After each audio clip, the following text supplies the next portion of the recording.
build what? What they build? I can't hear you. Fort. What was the name of this fort? Oh, that's pitiful. Come on. One more time.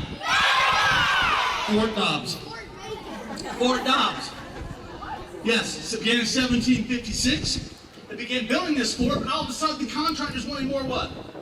Money. They began arguing back and forth, and finally the government said, oh, forget it. So Fort Dobbs was never completed.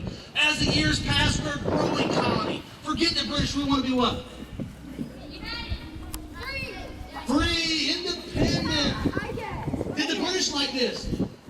No. So in 1782, the British Navy comes over, sells right in this inlet and base both. They plunder and pillage the town. The local militias get together and drive the British away. Foreign invasion for the second time. Where was the last battle of the Revolution fought for our freedom? Where was the last battle? You know? Was it? I'm asking you. Yes, where? Where was the last battle of the Revolution for our freedom? Fort Fish? No, that's Civil War. That's later. Y'all hadn't studied this yet, have you? No, that's Civil War. Conquer? Getting there. Thinking, you're thinking. Does anybody know? Do the parents know? We're free today. Very good guess, but your history books are going to tell you, and the internet's going to tell you what? Yorktown. Is that correct? No, the gentleman was correct. The last battle of the Revolution was Beaufort. You won't find that in the history books, but that's in 1782. So the last battle of the Revolution was fought right here, where the last shots of the battle fought right here where we're standing. So foreign invasion for the second time, they're drug away. For the second time, they decided to build what? What did they build? Fort. A brick fort known as what? Try again.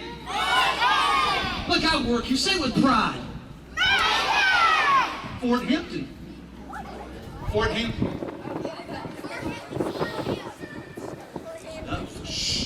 Fort Hampton began 1808 and 1809. It guarded this inlet during the War of 1812. What year did that begin?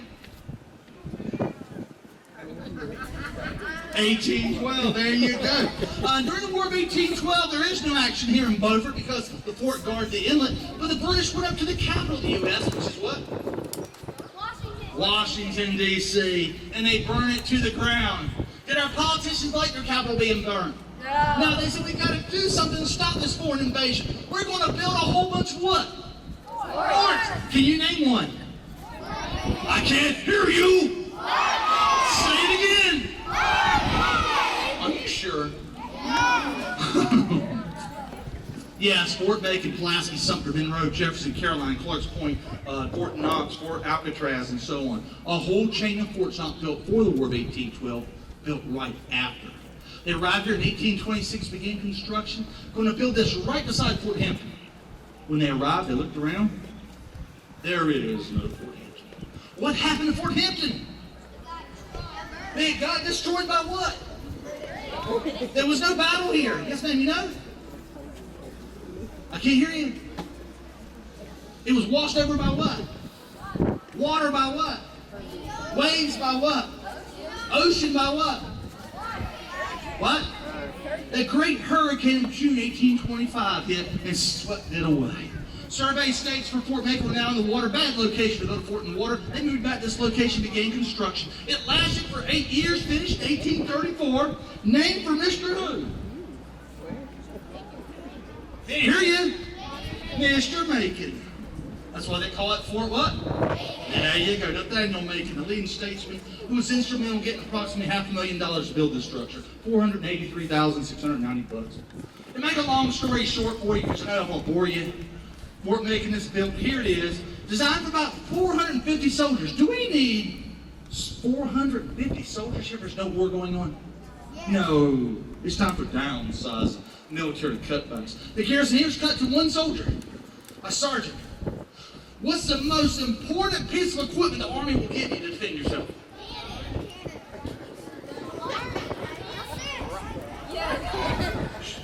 They gave him a broom. A broom. Now, I heard a lot of you said rifle and gun, and that's what Sergeant Alexander thought. He said, a broom? He had the nerve to write the War Department. At least give me a sword or a pistol. And guess what the War Department told him? No. Keep your broom. So Sergeant Alexander here, he's taking care of Fort Macon. He's upkeeping the fort. And all of a sudden, April 12, 1861, Fort Sumter's fired upon in South Carolina, beginning which war? The Civil War. We've never had a civil war in this country, but we won't go into that. If I was your history teacher, we'd have fun with that. But we're going to call it a Civil War because what your history books call a Civil War. So we'll just call it a Civil War today.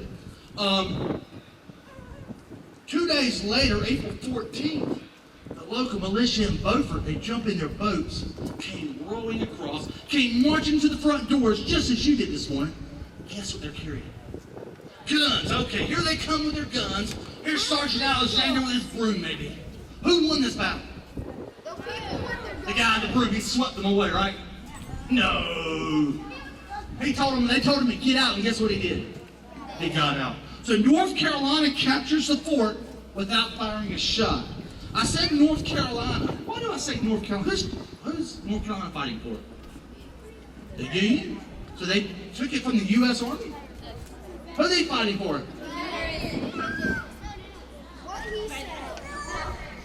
Why didn't I say the Confederates took Fort Macon? I did not say that. North Carolina. Who's North Carolina fighting for? The Union. No. No. No. They're themselves. They are fighting for themselves. North Carolina and Virginia, the upper South, is a little more hesitant. The deep South, they're going to war. The upper South, like, whoa, slow down. So North Carolina captured it. They're not part of the Confederacy yet.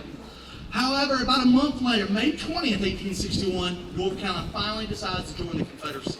Then the state flag is lowered and the Confederate flag is raised. Did the U.S. like North Carolina's decision? No, so they sent General Ambrose Burnside to eastern North Carolina, the Carolina Campaign. He comes in Hatteras Inlet, captures Edenton, Elizabeth City, sails up the Neuse River, and captures New Bern, North Carolina. What's in New Bern that comes to the harbor? Supply lines. He cuts off the train lines, the supply lines. He comes down the railroad tracks, captures Newport Barracks, Carolina City, Morehead City, and Beaufort. I said he captured Beaufort. What is so important about Beaufort right then? Deepwater Harbor. He's captured Deepwater Harbor, but he can't use it because he doesn't have what? He has a whole U.S. Navy. Fort Macon! Fort Macon sits here on Beaufort Inlet, and you should be entering the harbor or leaving the harbor, sails right by Fort Macon's guns. If you want to use the harbor, you must have the fort. We must have Fort Macon. So General Burnside sent 1,500 men over, landed 4 miles down the island, came within 3/4 of a mile, and tricks they dig in. And on the morning of April 25th, 1862, they began firing this back corner. 2 hours later, 4 U.S. Navy gunboats come rushing up. Fort Macon swings those guns around within an hour and a half. 2 of the 4 boats are almost sunk. The U.S. Navy said, forget this, and they sail away. So now we can concentrate on the 1,500 men firing this back corner.